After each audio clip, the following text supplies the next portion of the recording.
இந்த உலகத்தில் எவ்வளவோ உயிரினங்கள் இருக்குது. ஒவ்வொன்றும் ஒவ்வொரு விதமாக சண்டை போடுது. இப்போ 2 மாடு சண்டை போட்டுக்குதுன்னு வச்சுங்க, என்ன பண்ணும்? 2 முட்டிக்கும். அதுக்கு சண்டை போடுறதுக்கு ஆயுதமாக உபயோகப்படுறது அதோட கொம்பு. 2 சேவல் சண்டை போட்டுக்குதுன்னு வச்சுங்க, அதுக்கு ஆயுதமாக உபயோகப்படுறது அதோட கால் நகம். காலால் தான் அது ஒன்றோட ஒன்று சண்டை போட்டுக்கும். ஆனால் 2 மனுஷன் சண்டை போட்டுக்கிறான்னு வச்சுங்க, இவன் இன்னதை தான் ஆயுதமாக உபயோகப்படுத்துவான்னு குறிப்பிட்டு சொல்ல முடியாது. கல்லை எடுப்பான், கத்தி எடுப்பான், துப்பாக்கி எடுப்பான், என்ன வேணாலும் பண்ணுவான். வாயால் திட்டுவான், கையால் அடிப்பான், காலால் உதைப்பான், சகலகலாக வல்லவன். விலங்குகள்லாம் பொதுவாக வாயை சாப்பிட்றதுக்கு மட்டும்தான் உபயோகப்படுத்துது. ஆனால் இவனுக்கு சாப்பிட்றதுக்கும் அதுதான், சாப்பிட்டு விட்டு திட்டுறதுக்கும் அதுதான். ஆனால் ஒரு விஷயத்தில் மட்டும் கெட்டிக்கிறேன். அதாவது நாம் சண்டை போட்டுக்கிட்டாலும் பரவாயில்லை, கோழிகள் சண்டை போடாமல் இருக்கணும் அப்படின்னு ஆசைப்படுறான். எதுக்காக? கோழிகள் சண்டை போடாமல் இருந்தால் நிறைய முட்டைகள் போடுமா, அதுக்காக தான் இந்த அக்கறை. கோழி பண்ணை வச்சிருக்கிறவங்களுக்கு இது ஒரு பெரிய பிரச்சனை. அதாவது பண்ணையில் இருக்கிற கோழிகளுக்குள்ளே அடிக்கடி சண்டை வந்துடும். அதனால் முட்டை உற்பத்தி குறைஞ்சிரும். சரி, இதுக்கு என்ன பண்ணுறது? பண்ணையில் போய் உட்காந்துக்கிட்டு தினமும் பஞ்சாயத்து பேசிகிட்டு இருக்க முடியுமா? அமெரிக்காவில் கோழி பண்ணை வச்சிருக்கிற ஒருத்தர் இதை பற்றி யோசனை பண்ணி பார்த்தாராம். ஒரு வழியையும் கண்டுபிடிச்சிருக்கார். கோழிக்கெல்லாம் மூக்கு கண்ணாடி மாட்டி விட்டுட்டோம்னா அது சண்டை போடுற குணம் குறைஞ்சிரும், முட்டை அதிகமாகிடும். அந்த கண்ணாடியில் உள்ள லென்ஸு சிவப்பு நிறத்தில் இருக்கணும், அவ்வளவுதான் அப்படின்னு அவர் கண்டுபிடிச்சாராம். இது ஏற்கனவே நடைமுறையில் கண்டுபிடிக்கப்பட்ட ஒரு விஷயம். ஆனால் எல்லா கோழிக்கும் சிவப்பு மூக்கு கண்ணாடி எப்படி மாட்டி விடுறது? அப்படியே மாட்டி விட்டாலும் அது நழுவாமல் இருக்கணுமே. இப்போ நாமெல்லாம் நடு விரலால் மூக்கு கண்ணாடி நடுவில் தொட்டு அப்படி ஸ்டைலாக சரி பண்ணிக்கிறோம். அது மாதிரி கோழி எப்படி சரி பண்ணிக்கும்? இதுதான் பிரச்சனை. இதுக்கு அவர் என்ன வழி கண்டுபிடிச்சாருன்னா, கோழிக்கெல்லாம் மூக்கு கண்ணாடிக்கு பதிலாக விழியொட்டு வில்லைகள், கான்டாக்ட் லென்ஸ், அதை பொருத்தி விட்டா என்ன அப்படின்னு யோசனை பண்ணார். அதே மாதிரி பண்ணார். அதே மாதிரி செஞ்சு பார்த்தார், வெற்றி. அதுக்கப்புறம் கோழியெல்லாம் சண்டை போட்டுக்கலையாம், சமாதான பிரியர்கள் ஆகிட்டு தான். கோழிகளுக்கு இயல்பாகவே சண்டை போடுற குணம் உண்டு. ஆனால் அதோட கண்ணுக்கு பார்க்குற பொருள்லாம் ரோஜா நிறத்துலையோ அல்லது இன்னும் சொல்ல போனால் அழுத்தமான சிவப்பு நிறத்துலையோ தெரிஞ்சதுன்னா சண்டை போடுற குணம் குறைஞ்சிருதான். அந்த சமயத்தில் அது அதிகமாகவும் முட்டையிட ஆரம்பிச்சுடுதான். அதே நேரத்தில் இறை எடுக்கிறத கூட குறைச்சிக்குதான். இது ஏன் இப்படி பண்ணுதுங்கிறது விஞ்ஞானிகளுக்கு இன்னமும் புரியலையா. எப்படியோ அமெரிக்க கோழிகள்லாம் கான்டாக்ட் லென்ஸ் பொருத்திக்க ஆரம்பித்தாச்சு. கோழி கழுத்தை பிடிச்சிக்கிட்டு ஒரு சில வினாடிகளில் அதை பொருத்தி போடுறாங்களாம். கோழியோட ஆயுள் பூரா அது அப்படியே இருக்குமா. பண்ணையில் முட்டை உற்பத்தி குறைஞ்சா இது மாதிரி விஞ்ஞானபூர்வமாக பரிகாரம் தேடுறது தான் நல்லது. நமக்கு வேண்டியப்பட்ட ஒருத்தர், அவர் ஒரு கோழி பண்ணை வச்சுருந்தார். அந்த பண்ணையில் பாதி கோழி திடீர்னு செத்து போச்சு. உடனே ஒரு கால்நடை மருத்துவர்கிட்ட போக வேண்டியது தானே. அங்கே போகல, உள்ளூரில் மந்திரம் பண்ணிகிட்டு இருந்த ஒரு சாமியார்கிட்ட போனார். அவர் காலில் விழுந்தார். சாமி, என் பண்ணையில் பாதி கோழி செத்து போட்டுதுன்னார். சாமியார் யோசனை பண்ணார். சரி, பண்ணையில் வாசப்படி கிழக்கு பக்கமாக வச்சுருக்கியா மேற்கு பக்கமாக வச்சுருக்கியான்னு கேட்டார். கிழக்கு பக்கமாக இருக்குன்னார் அவர். அதுதான் தப்பு, மேற்கு பக்கமாக அதை மாற்று, சரியாக போடும்னாராம். அதே போல் இவர் போய் மாற்றிவிட்டார். அப்பவும் பாதி செத்து போச்சு. மறுபடியும் சொன்னார், சாமி மறுபடியும் பாதி கோழி செத்து போட்டுதேன்னார். சரி, கூரை எப்படி போட்டிருக்க? ஓடு போட்டிருக்கியா இல்லை கீத்து போட்டிருக்கியான்னார். ஓடு போட்டிருக்கேன்னாராம் அவர். அதுதான் தப்பு, கீத்து போட்டுரும், சரியாக போடும்னாராம். சரின்னு போய் அதையும் மாற்றி பார்த்தார். மறுபடியும் போயிட்டது, கோழி செத்து போச்சு. வந்தார், மறுபடியும் பாதி செத்து போச்சு சாமின்னு வந்தார். இவரும் யோசனையை மாற்றி மாற்றி சொல்லிகிட்டே இருக்கிறார். இப்படி அவரும் மாற்றி மாற்றி பார்த்தார். 6வது தடவையாக அவரை தேடிட்டு வந்தார். அந்த சமயத்தில் இவர் ரொம்ப தீவிரமாக யோசனை பண்ணி பார்த்துட்டு, அது சரிப்பா, நீ என்கிட்ட சளைக்காமல் வந்துக்கிட்டு இருக்கிற, நானும் யோசனை சொல்லிகிட்டு இருக்கேன். இப்போவும் உங்ககிட்ட சொல்கிறதுக்கு என்கிட்ட யோசனை நிறையா இருக்குது, ஆனால் சோதிக்கிறதுக்கு உங்ககிட்ட கோழி இல்லையே, என்ன பண்ணுறது அப்படின்னாராம். ஒரு ஜென் துறவி, அவருக்கு ரொம்ப வயசாயிட்டுது, கடைசி காலம். நண்பர்களெல்லாம் கூப்பிட்டார். நண்பர்களே, நான் வித்தியாசமான முறையில் சாகணும்னு ஆசைப்படுறேன், அதுக்கு ஏதாவது யோசனை சொல்லுங்களேன் அப்படின்னு கேட்டாராம். நண்பர்கள் சிரித்தாங்க. என்ன பேச்சு பேசுகிறீங்க? சாவறதுங்கிறது என்ன விளையாட்டுத்தனமான காரியமா அப்படின்னு கேட்டிருக்காங்க. அந்த துறவி கொஞ்ச நேரம் யோசனை பண்ணார். அப்புறம் கேட்டாராம், இது வரைக்கும் யாராவது நடந்துக்கிட்டே இறந்துருக்குறாங்களா அப்படின்னாராம். எல்லாரும் இல்லைன்னாங்களாம். ஒருத்தர் மட்டும் சொல்லியிருக்கார். அப்படியும் ஒருத்தர் இறந்துருக்கிறதாக ஒரு கதையில் படிச்சிருக்கிறேன். ஒரு ஞானியால் தான் அப்படியெல்லாம் செய்ய முடியும் அப்படின்னு அவர் சொன்னாராம். சரி, அப்படின்னா அந்த முறை நமக்கு வேணாம். நின்றுக்கிட்டே யாராவது உயிரை விட்டுருக்காங்களா அப்படின்னு விசாரிச்சாராம். அப்படியும் ஒருத்தர் இறந்துருக்கிறார் அப்படின்னாங்களாம். மறுபடியும் அந்த துறவி யோசனை பண்ணியிருக்கிறார். ஏதாவது வித்தியாசமான முறையில் நாம் போகணும் அப்படிங்கிறது அவருடைய விருப்பம். மனிதன் எப்படி வாழ்கிறானோ அப்படி இறப்பது தான் நல்லது. சரி, யாராவது தலைகீழாக யோகம் செய்யும் நிலையில் இறந்துருக்கிறாங்களா அப்படின்னு விசாரித்தாராம். நண்பர்கள் சிரித்தாங்க. தலைகீழாக நின்னபடி இறந்ததாக நாங்கள் கேள்விப்பட்டதே இல்லை, அது முடியாத காரியம் அப்படின்னு இருக்காங்க.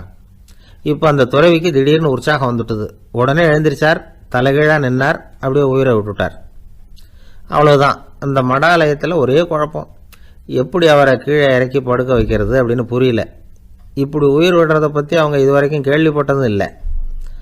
உண்மையிலேயே இவர் இறந்து தான் போனாராங்கிறதும் தெரியல. சோதித்து பார்த்தாங்க. இதய துடிப்பு, நாடி துடிப்பு எல்லாம் நின்று போயிருந்தது. இவர் எப்பவும் இப்படி தான், என்ன பண்ணுறது இப்போது அப்படின்னு சொல்லி எல்லாரும் குழம்பிக்கிட்டு இருக்கிற சமயத்தில் ஒரு பெரியவர் யோசனை சொன்னார். இந்த துறவியோட மூத்த சகோதரி பக்கத்து மடாலயத்தில் இருக்கிறாங்க, அவங்கள இங்கே அழைச்சிட்டு வந்தால் ஏதாவது வழி கிடைக்கும் அப்படின்னார். அந்த அம்மாவுக்கு 90 வயசு. அழைச்சிட்டு வந்தாங்க. ஒரு குச்சியை ஊன்றிக்கிட்டு அப்படியே மெதுவாக நடந்து வந்தாங்க. தம்பி, தலைகீழாக நின்று உயிர் விட்டு இறக்கிறத பார்த்தாங்க. தம்பின்னு கூப்பிட்டு பார்த்தாங்க, ஒன்றும் காணோம்.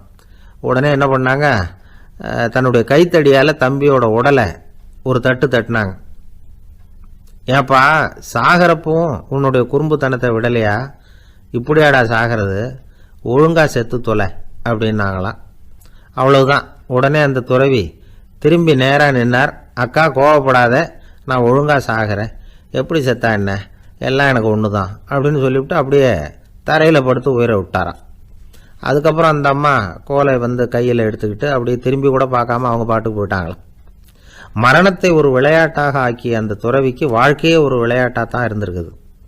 எந்த நோக்கமும் இல்லாமல் செயல்படுறதுன்னா என்னங்கிறதும் அவருக்கு தெரிஞ்சிருக்குது. பயனை எதிர்பார்க்காம பணி செய்து வாழ்ந்து மறைந்த மகான் அவர்.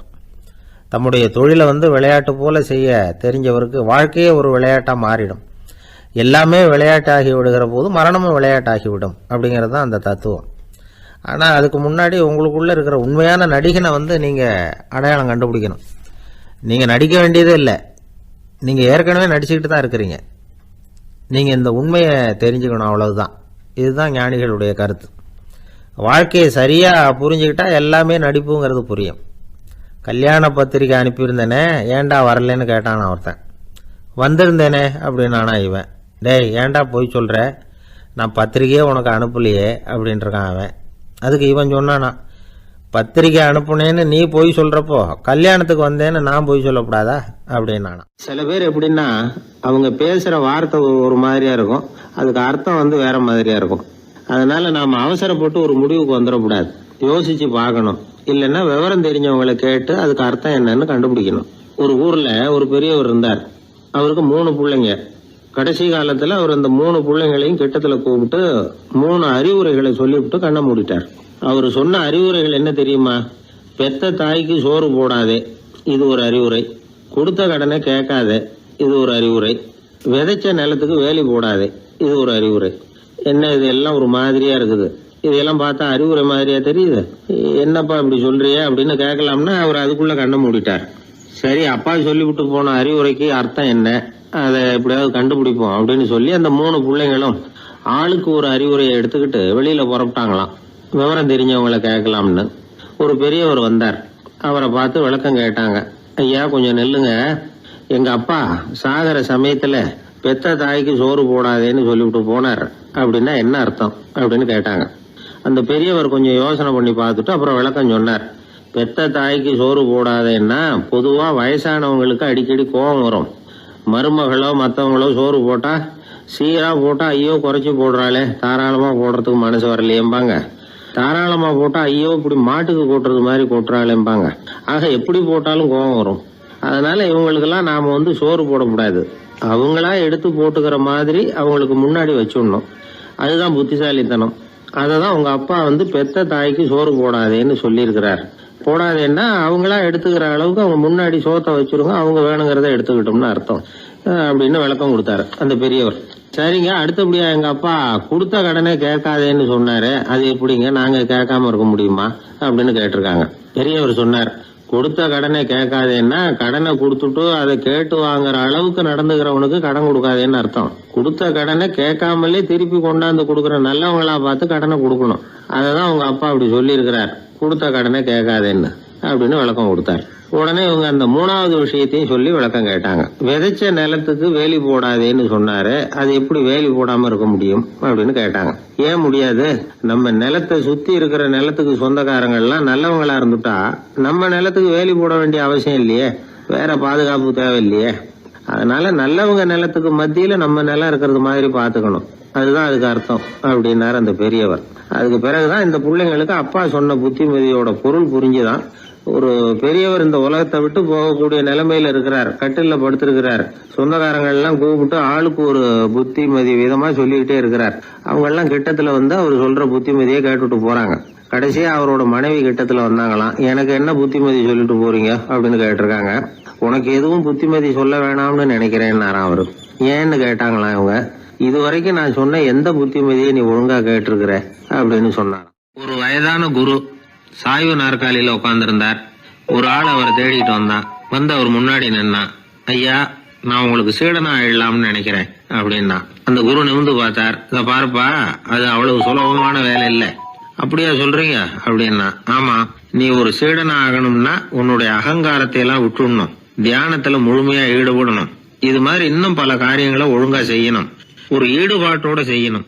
அது மட்டும் இல்ல, இதையெல்லாம் தொடர்ந்து நீண்ட நாட்களுக்கு செய்ய வேண்டியிருக்கும். அப்படி உன்னால முடியுமா அப்படின்னார். வந்தவன் யோசிக்க ஆரம்பிச்சான். சீடனாகிறதுலேயே இவ்வளவு சிரமம் இருக்குங்கிறது அவனுக்கு தெரியாது.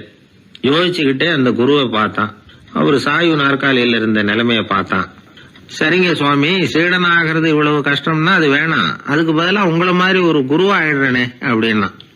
குரு சிரிச்சார். நீ சொல்றது சரிதான், குருவாகிறது சுலபமான வேலைதான் அப்படின்னார்.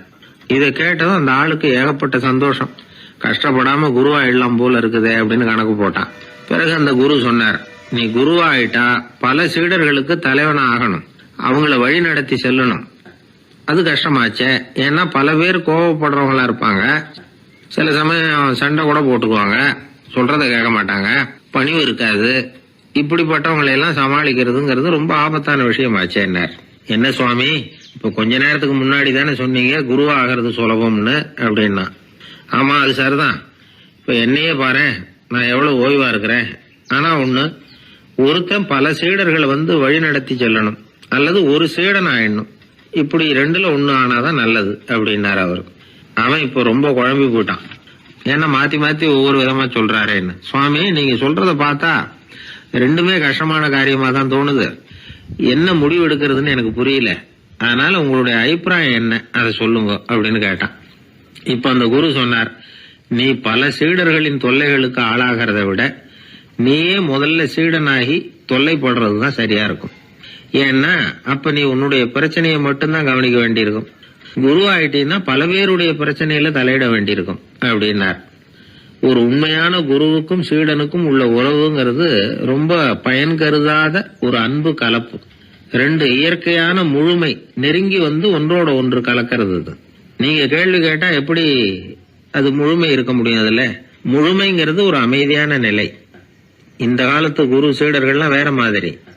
ஒரு குரு தன் சீடன் கிட்ட சொன்னார், இந்த பாருப்பா, நீ இந்த உலகத்துல எதுக்கும் பிரயோஜனப்பட மாட்ட, பன்றி மேய்க்கிறது கூட லாயக்கில்லை அப்படின்னார். அப்படின்னா ஒண்ணு செய்யறேன் அப்படின்னு நானா சீடன். என்ன பண்ணுவேன்னு கேட்டிருக்காரு குரு. உங்களை மாதிரியே ஒரு குருவாயிடுறனே அப்படின்னு நானா அந்த சீடன். அசோக மன்னர் வந்துகிட்டு இருக்கார். அவருடைய ஆலோசகர்கள் எல்லாம் பக்கத்துல வந்துகிட்டு இருக்கிறாங்க. அந்த சமயத்துல எதிரில் ஒரு புத்த பிக்ஷு வர்றார். அசோகர் பாக்குறார். ஓடி போய் அவர் காலில் விழுந்து வணங்குறார். அசோக மன்னரின் தலை அந்த புத்த துறவியின் பாதத்துல பட்டுக்கிட்டு இருக்கு. பக்கத்துல நின்றுகிட்டு இருந்த அமைச்சருக்கு இது ரொம்ப சங்கடமா போச்சு. ரொம்ப வருத்தப்பட்டார். நம்ம அசோக சக்கரவர்த்தி எப்பேற்பட்டவர், அவரோட தலை ஒரு சன்னியாசியின் பாதத்துல படுறதா அப்படின்னு நினைச்சு ரொம்ப கவலைப்பட்டார். அரண்மனைக்கு திரும்பினதும் அமைச்சர் மெதுவா ஆரம்பிச்சார். அரசே, எனக்கு ரொம்ப வருத்தமா இருக்குது அப்படின்னார். எதுக்குன்னார் மன்னர். அசோக சக்கரவர்த்தியின் தலை, அதாவது அந்த சிரம், ரொம்ப மதிப்புமிக்க ஒன்று. அது ஒரு சன்னியாசியின் காலில் படலாமா அப்படின்னார். அசோகர் பதில் சொல்லல, சிரிச்சார், போயிட்டார்.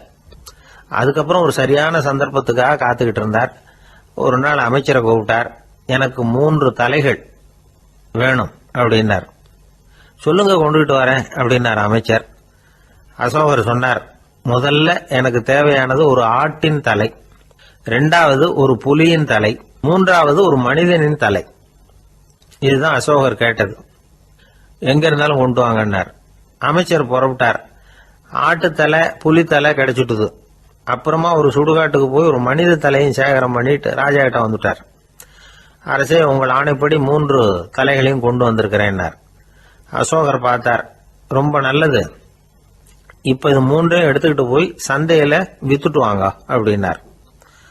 அமைச்சர் அதுகளை எடுத்துக்கிட்டு சந்தைக்கு போனார். முதல்ல ஆட்டுத்தலை நல்ல விலைக்கு வித்து போச்சு. நல்ல விலை கொடுத்து வாங்கிட்டு போட்டாங்க. அடுத்தபடியா புலி தலைய ஒருத்தர் வாங்கிட்டார். அதை பாடம் பண்ணி வீட்டில் மாட்டி வைக்கலாமே அப்படின்னு நினைச்சு அதையும் வாங்கிட்டு போட்டார். மனித தலையை மட்டும் வாங்கறதுக்கு யாரும் முன் வரல. எல்லாரும் அதை பார்த்துட்டு விலகி போக ஆரம்பிச்சாங்க. அமைச்சர் திரும்பி வந்தார். அரசே, இந்த தலையை மட்டும் யாரும் வாங்க மாட்டேங்கிறாங்க அப்படின்னார். சரி, பரவாயில்ல, இதை இலவசமாவே எனாமாவே யாருக்கிட்டையாவது கொடுத்துட்டு வந்துருங்க அப்படின்னார். அமைச்சர் மறுபடியும் சந்தைக்கு போனார். இதை இலவசமா தரேன், இதை வாங்கிக்கோங்க அப்படின்னார். அப்பவும் அதை யாரும் வாங்கிக்கிறதுக்கு தயாரா இல்லை. மறுபடியும் திரும்பி மன்னர்கிட்ட விவரத்தை சொன்னார். இப்போ மன்னர் சொல்றார், அமைச்சரே, உயிர் இருக்கிற வரைக்கும் தான் இந்த தலைக்கு மதிப்பு. ஜீவன் போனதுக்கு அப்புறம் அதோட மதிப்பும் போயிடுது. அதனால மதிப்பு இருக்கும் பொழுதே பெரியவர்கள் பாதம் பணிந்து அந்த புனிதத்தை பெற்றுக்கொள்ளணும் அப்படின்னார். பணிவுங்கிறது வேற, அடிமைத்தனம்ங்கிறது வேற. பெரியவர்களை பணிவது நமக்கு பெருமை தரக்கூடிய விஷயம். இதை மனசுல வச்சுக்கிட்டு எப்போ காலில் விழணும், எப்போ காலில் விழக்கூடாது அப்படிங்கறத முடிவு பண்ணிக்கணும். ஒரு சாதாரண ஆள் நடந்து வந்துகிட்டு இருந்தார். எதிரில் வந்த ஒரு பெரிய மனுஷன் ஓடி போய் அவர் காலில் விழுந்து தன்னுடைய தலையை அவர் பாதத்தில் கொண்டு போய் வச்சார். கொஞ்ச நேரம் கழிச்சு எழுந்திரிச்சு வந்துட்டார். வந்த பிறகு இவரை கேட்டேன், ஏன் திடீர்னு ஓடி போய் அந்த ஆளு காலில் விழுந்தீங்க அப்படின்னு. அவர் போட்டிருக்கிறது என்னோட காணாம போன செருப்பான்னு கண்டுபிடிக்கிறதுக்காக அப்படி விழுந்தேன் அப்படின்னா. ஒரு இலக்கிய கூட்டம் ஏற்பாடு பண்ணியிருக்கிறோம், நீங்க அவசியம் அதில் பேசணும் அப்படின்னு கேட்டுக்கிட்டார் ஒருத்தர்.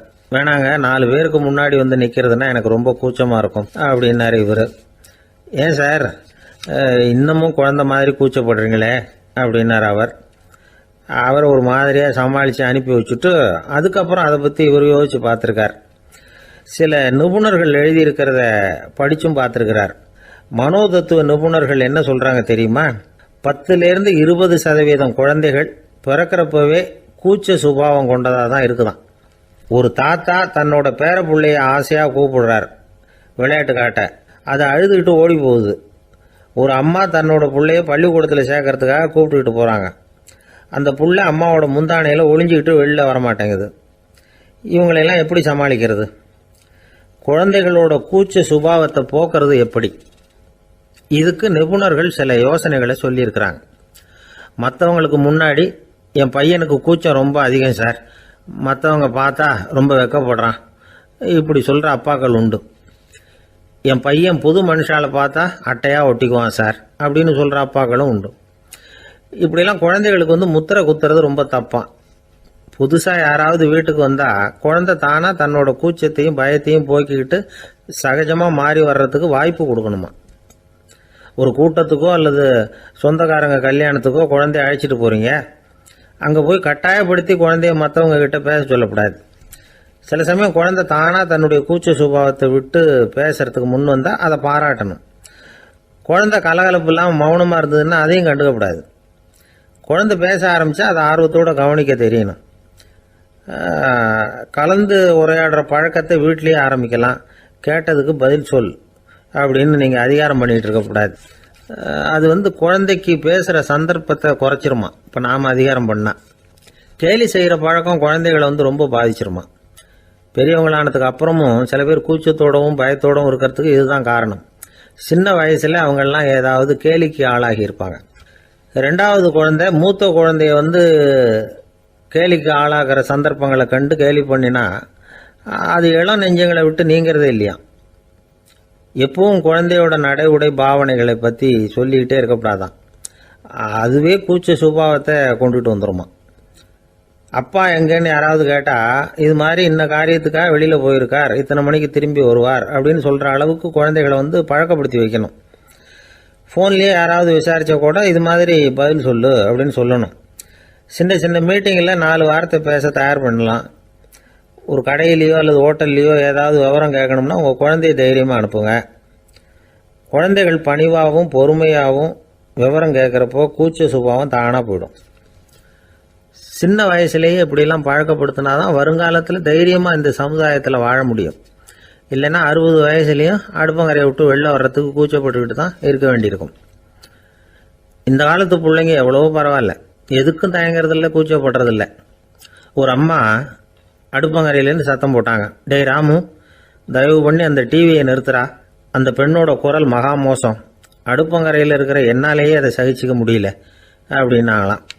உடனே பையன் கொஞ்சம் கூட தயங்காமல் பதில் சொல்கிறான், அம்மா இந்த குரல் டிவியிலேருந்து வரல, எதிர்த்த விட்டு மாமி தான் இங்கே வந்திருக்கிறாங்க, அவங்க தான் இப்போ என்னோட பேசிக்கிட்டு இருக்கிறாங்க அப்படின்னு. ஒருத்தர் சிகரெட்டும் கையுமா வந்தார். சார், இந்த புகைப்பிடிக்கிற பழக்கத்தை நிறுத்தி போடணும்னு தான் பார்க்குற முடியலன்னார். புகைப்பிடிக்கிறத நிறுத்துறது ரொம்ப சுலபம் சார் அப்படின்னார் இன்னொருத்தர்.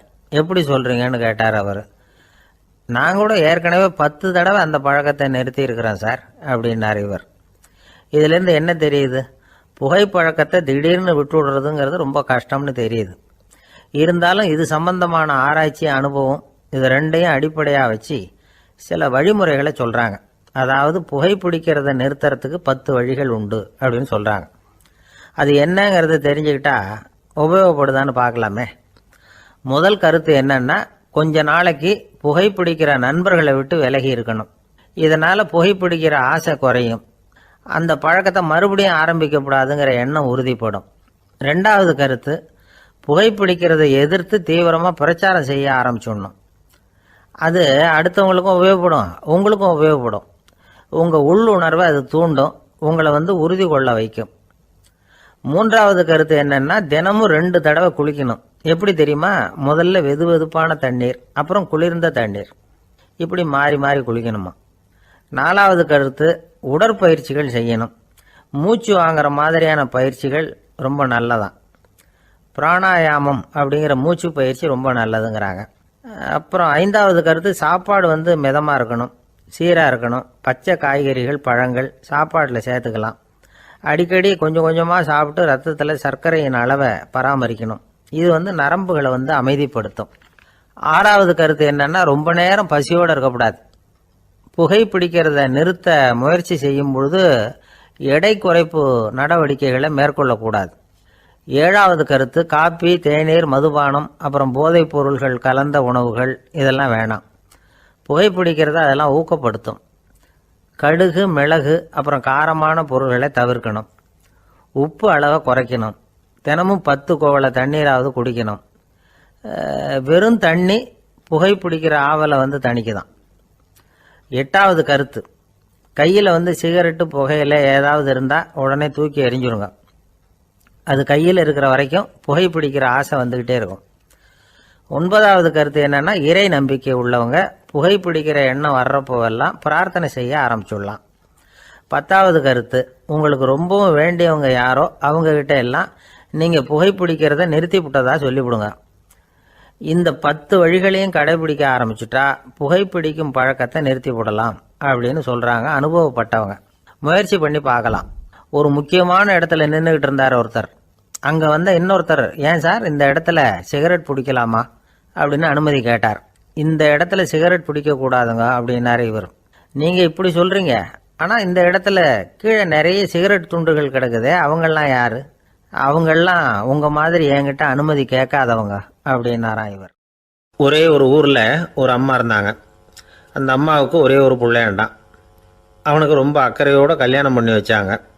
கல்யாணம் முடிஞ்சதும் மருமக பொண்ணு வீட்டுக்கு சேர்ந்தது.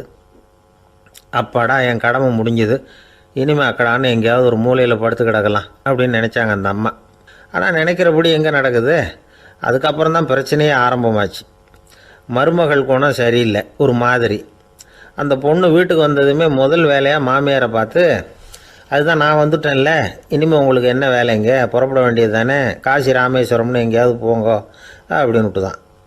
மாமியாரை பார்த்தாங்க, கொஞ்சம் யோசனை பண்ணாங்க. இந்த பாருமா, நீ இப்படி சொல்கிறதுக்கு முன்னாடியே வீட்டை விட்டு புறப்படணுங்கிற முடிவுக்கு நான் வந்துட்டேன். வீட்டை மட்டும் இல்லை, இந்த உலகத்தை விட்டே கூட போகிறதுக்கு தயாராக இருக்கிறேன். ஆனால் ஒரே ஒரு விஷயத்துக்காக என் உயிரை கையில் பிடிச்சிக்கிட்டு இருக்கிறேன் அப்படின்னாங்களாம். என்ன விஷயம்னு கேட்டது இந்த மருமக பொண்ணு. வேறு ஒன்றும் இல்லை, என் பிள்ளைக்கு கல்யாணம் பண்ணி வச்சுட்டேன். ஒரு பேர புள்ள பிறந்து அதை என் கண்ணால் பார்த்துட்டேன்னா நான் எங்கே வேணும்னாலும் போகிறதுக்கு தயாராக இருக்கிறேன் அப்படின்னாங்களாம் அந்த மாமியார்.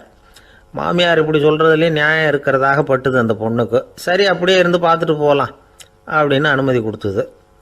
கொஞ்ச காலத்தில் ஒரு பேரன் பிறந்தான். அந்த அம்மாவும் பேரனை கண்ணால் பார்த்துட்டாங்க. சரி, பேரனை பார்த்தாச்சுல்ல, இனிமேல் புறப்பட வேண்டியது தானே அப்படின்னது மருமக பொண்ணு.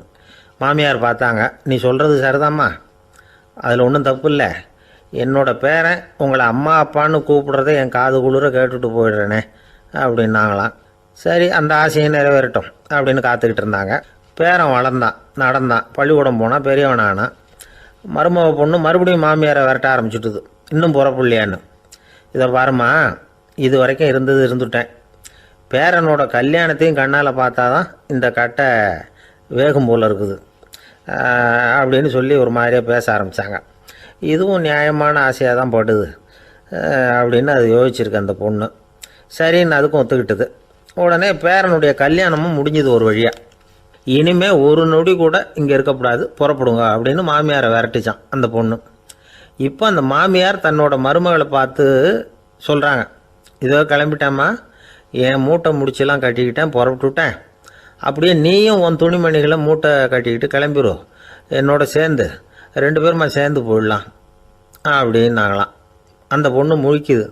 முழிக்காதே, உனக்கும் ஒரு மருமக வந்துட்டா, இனிமேல் நீயும் ஒரு மாமியார் தானே, உனக்கும் இனிமேல் இங்கே வேலை இல்லை, புறப்படு அப்படின்னாங்களாம். அப்போ தான் அந்த பொண்ணு சிந்திக்க ஆரம்பிச்சு தான், தன்னோட தவறு புரிஞ்சுதான். இந்த தகவலை கேட்டுக்கிட்டு இருக்கிற மருமகள்லாம் இதை பற்றி கொஞ்சம் யோசித்து பார்க்கணுங்கிறதுக்காகத்தான் இதை சொல்கிறோம் மாமியார்கள் சார்பாக.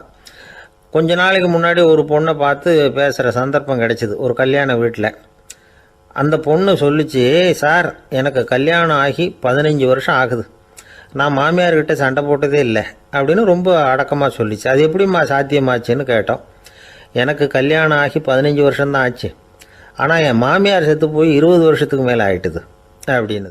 ஒரு ராஜா ஊரெல்லாம் சுற்றி பார்த்துட்டு வரலாம்னு ஒரு நாள் புறப்பட்டு போனார். ஒரு இடத்துல தறி நெசவு வேலை ரொம்ப மும்முரமாக நடந்துக்கிட்டு இருந்தது. ஒரு பெரியவர் தறியால் நெசவு வேலை செஞ்சுக்கிட்டு இருந்தார். பக்கத்தில் ஒரு அழகான பொண்ணு உட்காந்து நூலை சுற்றிக்கிட்டு இருக்குது. ராஜா அந்த பெரியவரை பார்த்து யார் இந்த பொண்ணுன்னு விசாரித்தார்.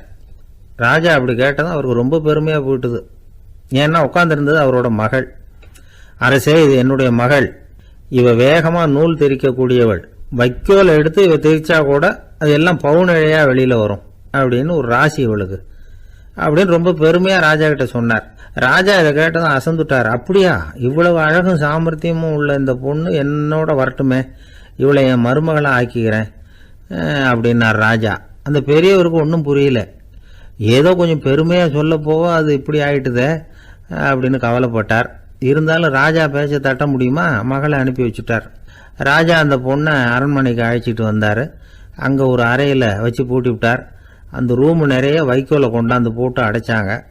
3 ராட்டைகள் வேற வச்சுருந்தாங்க. நாளைக்கு பொழுது விடியறதுக்குள்ளே நீ இந்த வைக்கோலையெல்லாம் தங்க இழைகளாக மாற்றி காட்டணும். நாளைக்கு காலம்புறம் வந்து நான் இந்த அறை கதவை திறப்பேன். உன் தகப்பன் சொன்னது மாதிரி எல்லாம் தங்கமாக மாறி இருக்கணும், இல்லைன்னா நீ உயிர் தப்ப முடியாது அப்படின்னு உத்தரவு போட்டார். பாவம் அந்த பொண்ணு என்ன பண்ணும், பகல் பூரா அழுதுகிட்டே உட்காந்துருக்குது. ராத்திரி பூராவும் தூக்கம் வரல.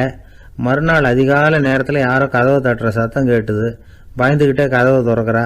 திறந்து பார்த்தா வெளியில் 3 அவலட்சணமான பெண்கள். ஒருத்திக்கு வந்து கால் அகலமாக முறை மாதிரி இருக்குது, இன்னொருத்திக்கு கட்டை விரல் கரண்டி மாதிரி பெருசாக இருக்குது, 3ஆவது பொண்ணுக்கு உதடு தடித்து ரப்பர் மாதிரி தொங்கிக்கிட்டு இருக்கு. யார் நீங்கள், உங்களுக்கு என்ன வேணும் அப்படின்னு கேட்குது இந்த பொண்ணு. நாங்கள் உங்களுக்கு உதவி செய்யறதுக்கு தான் வந்திருக்கிறோம் அப்படின்னு சொல்லி உள்ளே வந்தாங்க, உட்காந்தாங்க. கொஞ்ச நேரத்துக்குள்ளே உள்ளே இருந்த வைக்கோலையெல்லாம் தங்க இழைகளாக மாற்றி கொடுத்துட்டு போயிட்டாங்க. காலையில் ராஜா வந்தார், பார்த்தார், ஆஹா பேஷுனார். இன்னும் கொஞ்சம் வைக்கோலை கொண்டாந்து அந்த ரூமில் போட சொன்னார். இந்த வைக்கோலையும் இன்னைக்கு தங்கமாக மாற்றிவிடு, நாளைக்கு மறுநாள் உனக்கும் இளவரசனுக்கும் கல்யாணம்னு சொல்லிவிட்டார். இன்னைக்கு ராத்திரி அந்த 3 பொண்ணுங்களும் வந்தாங்க. வைக்கோலை பொண்ணு இழைகளாக மாற்றினாங்க, புறப்பட்டாங்க. இந்த பொண்ணு அவங்க காலில் விழுந்து வணங்கினா, என் உசுரை காப்பாற்றினீங்க, உங்களுக்கு நான் என்ன கைமாறு செய்ய போகிறேன் அப்படின்னா. பயப்படாத, நீ விரும்பினா எங்களுக்கு ஒரு உதவி செய்யலாம். உன்னுடைய கல்யாணத்துக்கு நாங்கள் 3 பேரும் வரோம். நீ எங்களை வரவேற்று ராஜாக்கிட்டையும் இளவரசர்கிட்டையும் நாங்கள் உன்னோட பெரியப்பா பொண்ணுங்கன்னு சொல்லி அறிமுகப்படுத்தி வை, நாங்கள் விருந்து சாப்பிட்டுட்டு போயிடுறோம் அப்படின்னாங்க. ரொம்பவும் சந்தோஷமாக சரின்னு ஒத்துக்கிட்டா. கல்யாண நாள் வந்தது. கல்யாணம் ரொம்ப கோலாகலமாக நடந்துக்கிட்டு இருக்கு. எல்லா தேசத்து ராஜா ராணிகளும் வந்துக்கிட்டு இருக்கிறாங்க. அந்த 3 அவலட்சணமான பொண்ணுங்களும் வந்து சேர்ந்தாங்க. யார் இவங்கன்னு கேட்டார் ராஜா. என் பெரியப்பா பொண்ணுங்க அப்படின்னா அந்த பொண்ணு. காலும் உதடும் கட்டை விரலும் ஏன் இப்படி உங்களுக்கு அவலட்சணம் ஆயிட்டுது அப்படின்னு கேட்டார். அதுக்கு அந்த பொண்ணுங்க பதில் சொன்னாங்க. என்ன செய்யறது, ஓயாமல் வைக்கோலை நூற்று ஒருத்தியோட கட்டை விரல் அப்படி கரண்டி மாதிரி ஆயிட்டுது. நாக்கில் தொட்டு தொட்டு திரிச்சதுனால ஒருத்தியோட உதடு அப்படி ஆயிட்டுது. காலால் கட்டையை அழுத்தி அழுத்தி தறி போட்டதுனால இன்னொருத்தையோட கால் அப்படி ஆயிட்டுது. உங்கள் மருமகளாக வந்திருக்கிற இந்த பொண்ணு அந்த 3ஐயுமே செய்ய தெரிஞ்சவ தான். என்ன ஆக போதும் இன்னும் கொஞ்ச நாளில் அப்படின்னாங்க. அவ்வளவுதான். ராஜா பயந்துட்டார். அம்மா, இன்னையிலேருந்து நீ இளவரசனின் மனைவி. நீ எப்பவும் அழகாக இருக்கணும். அதனால் நீ இனிமேல் வைக்கோலை திரிக்கவே கூடாது அப்படின்னு உத்தரவு போட்டார். அவளை இக்கட்டான சூழ்நிலையிலிருந்து காப்பாற்றின அந்த 3 பொண்ணுங்களும் சந்தோஷமாக திரும்பி போயிட்டாங்களாம். சுவாமி சின்மயானந்தர் இந்த கதையை சொல்லியிருக்கிறார். தன்னலம் மறந்து சுயலாபத்தை தியாகம் செய்கிறது வைக்கோல்ல இருந்து தங்க இழைய நூக்கிறது மாதிரி அப்படிங்கிறார் அவர். அது இருக்கட்டும், இப்ப நம்ம கதைக்கு வருவோம். ஒரு ராஜா தன்னோட மகனுக்கு சுயவரம் நடத்தினார். எல்லா தேசத்தில இருந்தும் ராஜகுமாரர்கள் வந்திருந்தாங்க. ராஜகுமாரியை கல்யாணம் பண்ணிக்கலாம்ங்கிற ஆசையில சுயம்பர மண்டபத்திலிருந்து எல்லா ராஜகுமாரர்களும் அலறி அடிச்சுக்கிட்டு வெளியில ஓடி வந்துகிட்டு இருக்கிறாங்களாம். ஏன் இப்படி எல்லாரும் மிரண்டு போய் ஓடி வர்றாங்கன்னு கேட்டார் ஒருத்தர். அதுக்கு இன்னொருத்தர் விவரம் சொன்னார். ராஜகுமாரியை இன்னைக்கு தான் அவங்க நேரில் பார்த்தாங்களாம், அதுதான் அப்படி ஓடி வந்துகிட்டு இருக்கிறாங்க அப்படின்னார். ஒரு பெரிய கிராமம். அந்த கிராமத்தில் ஒரு பண்ணையார் வீடு. அதுதான் அந்த கிராமத்திலேயே பெரிய வீடு. ஒரு நாள் ஒரு திருடன் அந்த கிராமத்துக்கு வந்தான். சுற்றி பார்த்தான். அந்த பண்ணையார் வீடு கண்ணில் பட்டுது. இன்னைக்கு ராத்திரி இந்த வீட்டில் தான் நம்ம தொழில் ஆரம்பிக்கணும் அப்படின்னு சொல்லி அவன் முடிவு பண்ணிக்கிட்டான். ஏன்னா அதுதான் அந்த கிராமத்திலே கொஞ்சம் பெரிய வீடு. அங்கே தான் அவன் எதிர்பார்க்கறது ஏதாவது கிடைக்கும் அப்படிங்கிறது அவனுடைய முடிவு. நடு ராத்திரி அவன் மெதுவாக சுவரேறி குதித்து அந்த பெரிய வீட்டுக்குள்ளே புகுந்தான். அங்கே போய் பார்த்தா முக்கியமான இடங்கள்ல எல்லாம் காவலுக்கு ஆள் நின்றுக்கிட்டு இருக்கிறாங்க ராத்திரி நேரத்தில். சரி, இந்த வீட்டில் நம்மால் திருட முடியாது அப்படின்னு முடிவு பண்ணிட்டு மெதுவாக வந்த வழியிலேயே திரும்பி வந்தான். அந்த சமயத்தில் காலில் ஏதோ தட்டுப்பட்டுது. என்னது அப்படின்னு சொல்லி குனிஞ்சு பார்த்தா அங்கே ஒரு பெரிய வெங்காய மூட்டை அடுக்கி வச்சிருக்கிறாங்க. சரி, வந்ததுக்கு வெறுங்கையோடு திரும்ப வேண்டாமே அப்படின்னு சொல்லி கையில் இருந்த ஒரு பெரிய பை நிறைய அதை அள்ளி போட்டுக்கிட்டான். வெங்காயத்தை போட்டுக்கிட்டு புறப்படுற சமயத்தில் கப்புன்னு கழுத்தில் ஒரு கை விழுந்தது. ஆள் மாட்டிக்கிட்டான். அதாவது காவலாளிகள் அவனை பிடிச்சி வச்சுக்கிட்டாங்க. மறுநாள் காலையில் அந்த திருடனை பண்ணையார் முன்னாடி கொண்டுட்டு போய் நிறுத்தினாங்க.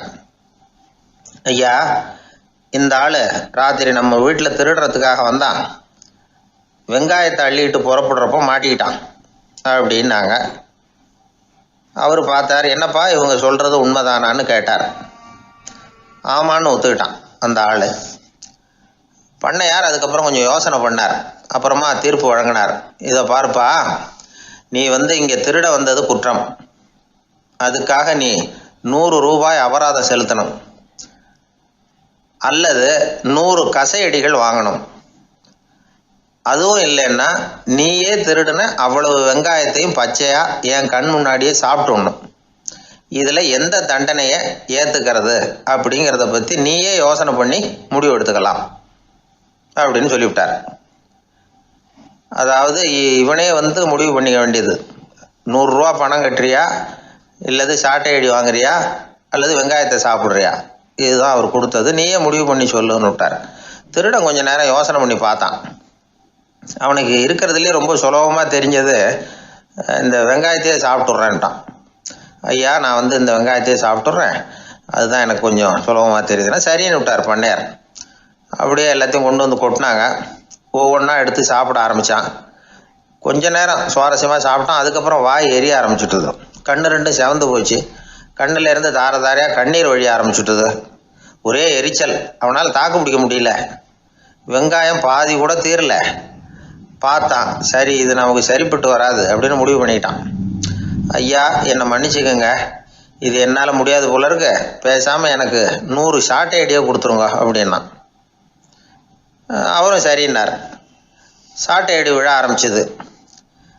அதுவும் ஆரம்பத்தில் ஒரு மாதிரியாக இருந்தது. ஒரு 60 அடிகள் விழுற வரைக்கும் தாங்கினான். அதுக்கு மேலே அவனால் முடியல, தாக்கு பிடிக்க முடியல. ஐயா, என்னை மன்னிச்சுக்கோங்க அப்படின்னு மறுபடியும் பண்ணையார் காலில் விழுந்தான். ஐயா, இதுவும் எனக்கு சரிப்பட்டு வராது போல இருக்கு, பேசாமல் 100 ரூபா அபராதமே கட்டிவிட்றேன் அப்படின்னா. அதே மாதிரி பணத்தை எடுத்து கொடுத்துட்டு அவன் பாட்டுக்கு போனான். இப்படி ஒரு கதை உண்டு. இந்த கதையை உலக புகழ்பெற்ற மனோதத்துவ மேதை எம் ஸ்காட் பெக் ஒரு உதாரணமாக எடுத்து சொல்கிறார். எதுக்காக அவர் எடுத்து சொல்கிறாருன்னா, இந்த முடிவெடுக்கும் திறன் அப்படிங்கிறத விளக்கறதுக்காக. வாழ்க்கையில் முடிவெடுக்கிற திறன் நம்ம ஒவ்வொருத்தருக்கும் ரொம்ப அவசியம். எந்த சந்தர்ப்பத்தில் எப்படி முடிவெடுக்கிறோம் அப்படிங்கிறத வச்சு தான் நம்ம வாழ்க்கை அமையும். எவ்வளவு தான் பணம் இருந்தாலும் சரி, எவ்வளவு தான் படிச்சிருந்தாலும் சரி, இந்த முடிவெடுக்கிற திறன் சரியா இல்லைன்னா வாழ்க்கையில் பல சறுக்கல்களை சந்திக்க வேண்டியிருக்கும். நாம் முடிவுகள் எடுத்தால் அந்த முடிவுகளால் ஏற்படக்கூடிய விளைவுகளுக்கு நாம் பொறுப்பு ஏற்க வேண்டியிருக்குமே அப்படிங்கிற பயத்தினால முடிவெடுக்கிற அதிகாரத்தை பல சமயங்களில் நாம் மற்றவங்களுக்கு தாரவாத்து கொடுத்துட்றோம். நாமே முடிவெடுக்கக்கூடிய திறமையை வளர்த்துக்கிறது தான் ரொம்ப முக்கியம். ஒருத்தர் சொன்னார், சார், சின்ன சின்ன பிரச்சனைகள்ல எல்லாம் எங்கள் வீட்டில் என் மனைவி முடிவு எடுக்க விட்டுருவேன், பெரிய பிரச்சனைகள்ல எல்லாம் நான் தான் முடிவெடுப்பேன் அப்படின்னார். பரவாயில்லையே அப்படின்னு சொல்லி, சின்ன சின்ன பிரச்சனைகள்னா எதுங்க அப்படின்னு கேட்டேன். ஒன்றும் இல்லை, இந்த வீட்டு வருமானத்தை பெருக்கிறது எப்படி, வீட்டு செலவை சரி கட்டுறது எப்படி, வீட்டு செலவுக்கு வாங்கியிருக்கிற கடனை அடைக்கிறது எப்படி, இதெல்லாம் சின்ன சின்ன பிரச்சனைகள், என் மனைவிகிட்ட முடிவெடுக்கிற விஷயத்தை விட்டுருவேன்னார். பெரிய பிரச்சனை தான் நான் எடுத்துக்குவேன்னார். அப்படின்னா பெரிய பிரச்சனைன்னா எது சார் அப்படின்னு கேட்டேன். அது என்னென்னா, இந்த உலக பொருளாதாரத்தை மேம்படுத்துறது எப்படி, 21ஆம் நூற்றாண்டில் என்னென்ன சவால்களை சந்திக்க வேண்டியிருக்கும் உலகம், இதெல்லாம் நான் பார்த்துக்குவேன் அப்படின்னார். பாருங்கள், இது பிரச்சனைகள்லேருந்து தப்பிக்கிற வழி. அதனால் வாழ்க்கையில் பிரச்சனைகளை சந்திக்கிறதுக்கு தயங்கக்கூடாது. அதே மாதிரி சரியான நேரத்தில் சரியான முடிவு எடுக்கிறதுக்கு நாம் கற்றுக்கணும். அது ரொம்ப முக்கியம். ஒருத்தன் தன்னுடைய நண்பனை வழியில் பார்த்தான். என்னப்பா லெட்டர் போட்டுனே கிடச்சிதா அப்படின்னா. ஓ, கிடச்சிதேன்னா அவன். இவன் உடனே, ஏன்டா போய் சொல்கிற, நான் உனக்கு லெட்டரே போடலை, சும்மா தான் கேட்டேன், உடனே கிடச்சிட்டுதுங்கிறிய அப்படின்னா. லெட்டர் போட்டேன்னு நீ போய் சொல்கிறப்போ அது கிடைச்சதுன்னு நான் போய் சொல்லக்கூடாதா அப்படின்னு நானா அவன். இப்படிப்பட்டவங்க சில பேர் இருந்தால் கூட இன்னைக்கு கடிதம் மூலமாக தொடர்பு கொள்ளாதவங்க இருக்கவே முடியாது. அந்த அளவுக்கு அது அவசியமான ஒன்றாயிட்டுது. இந்த அஞ்சல் அட்டைகள் எப்படி ஆரம்பமாச்சு தெரியுமா? ஆஸ்திரியா நாட்டில் ஒரு பேராசிரியர் இருந்தார். அவர் பேர் இம்மானுவேல் ஹெர்மன். அவர் ஒரு நாள் ஒரு பத்திரிகையில் கட்டுரை எழுதினாராம். இது நடந்தது 1869. அவர் எழுதின கட்டுரையில் மக்கள் அதிகம் செலவு இல்லாமல் ஒருத்தருக்கு ஒருத்தர் தகவல் பரிமாறிக்கிறது எப்படி அப்படிங்கிறத பற்றி எழுதியிருந்தார். அதுக்கு சில யோசனைகளை அவரே எழுதியிருந்தாராம். எப்படின்னா, அந்த கட்டுரையை எல்லாரும் படித்து பார்த்துருக்குறாங்க, அவர் சொன்ன யோசனைகள் என்னன்னு. அது அரசாங்கத்தின் கவனத்துக்கு அது போச்சான். ஆகா, இது அவர் சொல்கிற யோசனை நல்லா இருக்கும் போல் இருக்கு அப்படின்னு அவங்களே நினச்சிருக்கிறாங்க. அவ்வளவுதான். உடனே அந்த யோசனையை நடைமுறைக்கு கொண்டுகிட்டு வந்தாங்களாம். பேராசிரியர் இம்மானுவேல் ஹெர்மனின் யோசனைப்படி அச்சடித்த அரசு முத்திரையோட அரசாங்கம் அஞ்சல் அட்டைகளை வெளியிட ஆரம்பிச்சுதான். 1869 அக்டோபர் 7ஆம் தேதி இது நடந்திருக்கு. உலகின் முதல் அஞ்சல் அட்டை வெளிவந்த நாள் அது. அப்போதான் அதுக்கு பேர் என்ன தெரியுமா? அதாவது கரஸ்பாண்டிங் கார்டு அப்படின்னு பேராது. அதுக்கப்புறம் என்ன ஆச்சுன்னா, உடனடியாக அமெரிக்காவிலேயே இது மாதிரியான கார்டுகளை வெளியிட ஆரம்பிச்சிட்டாங்க. அங்கே இதுக்கு என்ன பேர் தெரியுமா? Postal card. அதுக்கப்புறம் 1870 இங்கிலாந்துலேயும் இதை வெளியிட்டாங்களாம். அதை வெளியிட்ட முதல் நாள் அன்னைக்கு என்ன நடந்தது தெரியுமா? மக்கள்லாம் ஏதோ நியாய விலை கடையில் நிற்கிறது மாதிரி பெரிய பெரிய கியூ வரிசையில் நின்று இதை வாங்கினாங்களாம். நம்ம நாட்டில் முதல் அஞ்சலகம் 1927 கல்கத்தாவில் ஆரம்பமாயிருக்கு. இன்னைக்கும் அஞ்சலகம் இல்லாத இடமே இல்லை. அந்த அளவுக்கு அஞ்சல் போக்குவரத்து அதிகமாக இருக்குது. அன்னைக்கு உள்நாட்டில் ஒருத்தருக்கு ஒருத்தர் தகவல் பரிமாற்றம் செய்து கொள்ள மலிவான ஒரு அஞ்சல் அட்டையை அரசாங்கம் வெளியிடலாம் அப்படின்னு பேராசிரியர் எழுதின கட்டுரை இன்னைக்கு எந்த அளவுக்கு ஆகியிருக்கு பார்த்தீங்களா? ஒருத்தன் ஒரு தபால் பெட்டிக்கு பக்கத்தில் தலையை வச்சுக்கிட்டு அவன் பாட்டுக்கு நின்றுட்டு இருந்திருக்கான். அங்கே இருந்து இன்னொருத்தன் கேட்டிருக்கான், என்ன ஆச்சுன்னு. கொஞ்ச நேரத்துக்கு முன்னாடி இந்த தபால் பெட்டியில் ஒரு கார்டு எழுதி போட்டேன், விவரமெல்லாம் நல்லா தான் எழுதியிருக்கிறேன், ஆனால் அட்ரஸ் எழுத மறந்துட்டேன் அப்படின்னு நானா. உடனே அவன், அதுக்காக கவலைப்படாத, நான் போட்ட கார்டில் அட்ரஸ் எல்லாம் பின்கோடு உள்பட கரெக்டாக எழுதியிருக்கேன், ஆனால் விவரம் எழுத மறந்துட்டேன் நானா. கவலைப்படாத, கொஞ்ச நேரத்தில் தபால்காரர் வருவார், பெட்டியை திறந்ததும் நம்ம லெட்டரை கேட்டு வாங்கிக்கலாம்னா ஒருத்தன்.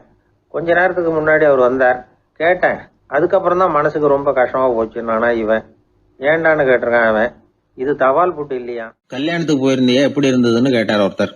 எப்படி இருந்தது? சாப்பாடு சரியில்லை, சாம்பார்ல உப்பு பத்தல, இப்படி அடுக்கிக்கிட்டே போனார் அடுத்தவர். இது ஒரு மனித சுபாவம். எப்பவுமே எதிர்மறையான செய்திகளை பேசுறதுல தான் மனிதனுக்கு ஆர்வம் அதிகம். எது சரியில்லைங்கிறத சொல்றதுக்கு தான் அவன் ஆசைப்படுறான். எது சரியா இருந்ததுங்கிறத சொல்றதுக்கு அவன் ஆசைப்படுறது இல்ல. இப்ப எல்லாரும் சொல்லுவாங்களே, ஒரு பெரிய வெள்ளைத்தாள்ல நடுவுல ஒரு சின்ன கருப்பு புள்ளிய வைங்க, அத ஒருத்தர்கிட்ட காட்டி இது என்னன்னு கேட்டா கருப்பு புள்ளின்னு தான் சொல்லுவார். ஒரு சின்ன கருப்பு புள்ளியத்தான் அவர் கவனிக்கிறார். அந்த புள்ளியை சுற்றி இருக்கிற விசாலமான வெள்ளை பகுதியை அவர் கவனிக்கிறது இல்ல. இது மனித இயல்பு. ஒரு கண்ணாடி முன்னாடி போய் நிக்கிறோம், முகத்தை பாக்குறோம், கொஞ்சம் யோசனை பண்ணி பாருங்க. முகத்துல நமக்கு பிடிக்காத பகுதியை தான் முதல்ல கவனிப்போம். கன்னத்துல ஒரு பரு இருந்ததுன்னா அதுதான் முதல்ல நம்ம கண்ணுல படும். கருப்பா ஒரு மச்சம் இருந்தா அதைத்தான் நாம முதல்ல கவனிக்கிறோம். ஒரு சின்ன காயம் இருந்ததுன்னா ரொம்ப கவனிச்சு கூர்ந்து பாக்குறோம். அதை சுற்றி இருக்கிற அழகான பகுதிகள் எல்லாம் அதுக்கு அப்புறம் தான். அவ்வளவு தூரத்துக்கு ஏன்? காலையில ஒரு செய்தித்தாளை கையில எடுத்து புரட்டுறீங்க, எதிர்மறையான செய்திகளை தான் முதல்ல பாக்குறோம். ஆக்கப்பூர்வமான செய்திகள்லாம் அதுக்கப்புறம் தான். எதிர்மறையான செய்திகள் தான் பத்திரிகைகளின் விற்பனையை உயர்த்துது. இப்ப ஒரு கும்பல்ல கலவரம், பத்திரிகையில செய்தி எப்படி வருது? கலவரத்துல 10 பேர் உயிரிழந்தார்கள் அப்படின்னு தான் வரும். அந்த கலவரத்துல 918 பேர் உயிரோடு திரும்பி போனார்கள் அப்படின்னு போடுறது இல்ல. எத்தனை பேர் இறந்து போனாங்க அப்படிங்கிறது தான் பத்திரிகைக்கு முக்கியம். ஏன்னா மனித மனம் அதை தான் கவனிக்குது. பாதகமான செய்திகளே பத்திரிகைகள்ல அதிகமா வருது, எதிர்மறையான செய்திகளுக்கு தான் அதிக முக்கியத்துவம் கொடுக்கப்படுது. இதனால என்ன ஆகுது தெரியுமா? இந்த உலகத்துல எங்க பார்த்தாலும் கொலையும் கொள்ளையும் விபத்தும் உயிரிழப்பும் தான் நடந்துகிட்டு இருக்கு அப்படிங்கறது மாதிரி ஒரு பிரமை. இந்த உலகத்துல மகிழ்ச்சிகளை எல்லாம் நாம மறந்துடுறோம். வாழ்வின் வெளிச்சங்களை எல்லாம் நாம இழந்துடுறோம். இன்னைக்கு விமான விபத்துல 214 பேர் உயிரிழந்தார்கள் அப்படிங்கிறது எதிர்மறையான செய்தி. இன்று விமானம் மூலமாக 2 லட்சம் பேர் சௌக்கியமாக பயணம் செய்தார்கள் அப்படிங்கிறது நேரடியான செய்தி. ஆனாலும் செத்ததுதான் செய்தியா வரும். சௌக்கியமா போனவங்களை பத்தி வெளியில தெரியாது. வாழ்க்கையின் சாதகமான அம்சங்கள்ல கவனம் செலுத்துறதுக்கு நாம கத்துக்கணும். இந்த உலகத்துல நாம மகிழ்ச்சியா இருக்கிறதுக்கு எவ்வளவோ விஷயங்கள் உண்டு. அதையெல்லாம் கவனிச்சு பாக்குறதுக்கு நாம கத்துக்கணும். ஒரு நாள் பூராவும் நல்லா நடந்துகிட்டு இருப்பீங்க, ஏதோ ஒரு நேரத்துல வாழைப்பழத்தோல்ல காலை வச்சிருப்பீங்க, வழிக்கு விழுந்துட்டீங்க. வழிக்கு விழுந்ததுதான் நமக்கு பெருசா தெரியும். நாலு பூரா நாம நல்லா நடந்துகிட்டு இருந்தோமே அப்படிங்கறது தெரியாது பெருசா. நமது பலம் என்னங்கறதுலதான் அதிக கவனம் தேவை. தோல்வி மனப்பான்மை, இது நெகட்டிவ் ஆட்டிடியூட்ஸ். தாழ்வு மனப்பான்மை, நெகட்டிவ் செல்ஃப் இமேஜ். எதிர்மறையாவே நினைக்கிறது பேசுறது அப்படிங்கிற குணத்தை மாத்திக்காதவன் எந்த காலத்திலயும் முன்னேற முடியாது. அப்படிப்பட்டவன் வெற்றிகரமான மனிதனும் கிடையாது. அதனால வாழ்க்கையில வெற்றி பெற விரும்புகிறவர்கள் எதிர்மறை மனோபாவத்தை மாற்றிக்கொள்ளுங்கள். நெகட்டிவ் விஷயங்கள்ல இருந்து உங்க கவனத்தை திருப்புங்க. பாசிட்டிவ் விஷயங்கள்ல கவனத்தை செலுத்துங்கள். ஒரே விஷயத்த கூட சில பேர் பாசிட்டிவா எடுத்துக்குவாங்க, சில பேர் நெகட்டிவா எடுத்துக்குவாங்க. ஒரு சத்திரத்துல 2 சாமியார்கள் சந்திச்சுக்கிட்டாங்களாம். தங்களுடைய சொந்த கதைகளை அவங்க பேசிக்கிட்டாங்க. ஒரு சாமியார் சொன்னார், எனக்கு சம்சாரம் இல்ல, அதனாலதான் நான் சாமியார் ஆயிட்டேன் அப்படின்னார். இன்னொருத்தர் சொன்னார், எனக்கு சம்சாரம் இருக்கா, அதனால நான் சாமியார் ஆயிட்டேன் அப்படின்னார். அதனால வாழ்க்கைய அவரவர்கள் பாக்குற பார்வை வேற வேற மாதிரி. எதையும் எதிர்மறையா எடுத்துக்கப்படாது, ஆக்கப்பூர்வமா எடுத்துக்கணும். அப்படிங்கறத புரிஞ்சுக்கிட்டோம்னா நம்ம வாழ்க்கையில வெற்றி நிச்சயம். எதிர்காலத்தை நினைச்சா எனக்கு ரொம்ப பயமா இருக்கு சார் அப்படின்னு சொல்றவங்க நிறைய பேர் இருக்கிறாங்க. அதாவது பயப்படாத மனிதர்கள்னு யாருமே கிடையாது. ஒவ்வொருத்தருக்கும் ஒவ்வொரு விதமான பயம் இருந்தாலும் ஒட்டுமொத்தமா பாக்குறப்போ மனிதனுக்கு 6 விதமான பய உணர்வுகள் வரலாம் அப்படின்னு பெரியவங்க சொல்றாங்க. எல்லா விதமான பயமும் இந்த 6 வகைக்குள்ள அடக்கம். அந்த 6 வகை பயமும் 6 எதிரிகள் மாதிரியா. 6 எதிரிகளையும் புரிஞ்சுக்கிட்டோம்னா போதும், வாழ்க்கையில சுலபமா வெற்றி அடைய முடியும். சரி, அந்த 6 வகை பயம் என்னென்ன அப்படின்னு பார்ப்போம். முதல்ல வறுமை பற்றிய பயம், 2வது பழிச்சொல் பற்றிய பயம், 3வது உடல் நலம் பாதிப்பு பற்றிய பயம், 4வது என்னன்னா காதல் தோல்வி, 5வது முதுமை, 6வது மரணம். அதாவது பயப்படுறதுங்கிறது ஒரு மனநிலை தான். இந்த மனநிலையை கட்டுப்படுத்த முடியும், திசை திருப்ப முடியும். சரி, இந்த பயங்களின் அறிகுறிகள் எப்படி இருக்கும்? வறுமை பற்றிய பயம் அப்படின்னு முதல்ல சொன்னோம் இல்லையா, அந்த பயத்தின் அறிகுறிகளை தெரிஞ்சுக்குவோம். எதுலேயும் அக்கறை இல்லாம இருக்கிறது, ஒரு குறிக்கோள் இல்லாம இருக்கிறது, வறுமையை சகிச்சுக்கிறது, வாழ்க்கையில கிடைக்கிறது எதுவா இருந்தாலும் ஆட்சேபனை இல்லாமல் ஏத்துக்கிறது, மனசாலும் உடம்பாலும் சோர்ந்து போயிருக்கிறது, ஆர்வம், முனைப்பு, கற்பனை திறன் எதுவுமே இல்லாம இருக்கிறது. இதெல்லாம் தான் அந்த வறுமை பற்றிய பயத்தின் அறிகுறிகள். அடுத்தது ஒண்ணு பார்த்தோமே, பழிச்சொல் பற்றிய பயம். அதாவது அடுத்தவங்க நம்மளை குறை சொல்லி விடுவாங்களோ அப்படிங்கிற பயம். இதுக்கு அறிகுறி என்ன தெரியுமா? புதியவர்களை சந்திக்கிறதுக்கு பயப்படுறது, முடிவு எடுக்க முடியாம குழம்புறது, பிரச்சனைகளை தவிர்க்க விரும்புறது, தாழ்வு மனப்பான்மை, வரவுக்கு மீறி செலவு செஞ்சு இமேஜை உயர்த்திக்கிறது, குறிக்கோள் இல்லாத வாழ்க்கை. இதெல்லாம் தான் அதுக்கு அறிகுறிகள். 3வது பயம் உடல் நலம் பாதிப்பு பற்றிய பயம், அதாவது நோய் பற்றிய பயம். ஒரு உண்மை என்ன தெரியுமா? டாக்டரை சந்திக்கிற மனிதர்கள்ல 75% பேர் தங்களுக்கு நோய் வந்துட்டுதுங்கிற கற்பனையில இருக்கிறவங்களாம். நிஜமாவே நோய் கிடையாது அவங்களுக்கு. இந்த பயத்தின் அறிகுறிகள் என்னன்னா, வியாதிக்கான அறிகுறிகள் தன்னிடம் இருக்கிறதாக நினைச்சுக்கிறது, எந்த நேரமும் வியாதியை பத்தியே பேசி பேசி மனசை அங்கேயே வச்சிருக்கிறது, நோய் சம்பந்தமான செய்திகளை படிச்சு நமக்கு இப்படி ஆயிடுமோ அப்படின்னு வேதனைப்படுறது. இதெல்லாம் தான் அதுக்கு அறிகுறிகள். 4வது பயம் காதல் தோல்வி. இது ரொம்ப வேதனை, உடம்பையும் மனசையும் சீரழிச்சு விடும். ஆண்களை விட பெண்கள் தான் இந்த பய உணர்வுல அதிகமா பாதிக்கப்படுறாங்க. 5வது முதுமை பற்றிய பயம். 6வது மரண பயம், வயசான காலத்துல எப்படி சமாளிக்கிறது அப்படிங்கிற பயம். ஆக இதையெல்லாம் நாம புரிஞ்சுக்க வேண்டியது ரொம்ப அவசியம். இந்த 6 வகை பயங்களை சரியா புரிஞ்சுக்கிட்டு நாம நடந்துக்கணும். வாழ்க்கையின் முன்னேற்றத்துக்கு இந்த பயங்கள் முட்டுக்கட்டே ஆயிடக்கூடாது. உழைச்சி பணம் சேர்க்கணும், உற்சாகமா மனசை வச்சுக்கணும். மனசை கட்டுப்படுத்துகிற மார்க்கம் தெரிஞ்சுக்கிட்டா போதும், எல்லாம் சரியா வந்துடும். நம்ம ஆள் ஒருத்தன் சொன்னான், சார் எனக்கு வறுமை பற்றிய பயம்தான் இருந்தது, ஒரே ராத்திரியில 30,000 ரூபாய் தயார் பண்ணிவிட்டேன், இப்ப எனக்கு இன்னொரு பயம் வந்துட்டுதுன்னா. என்ன பயம்னு கேட்டாங்க.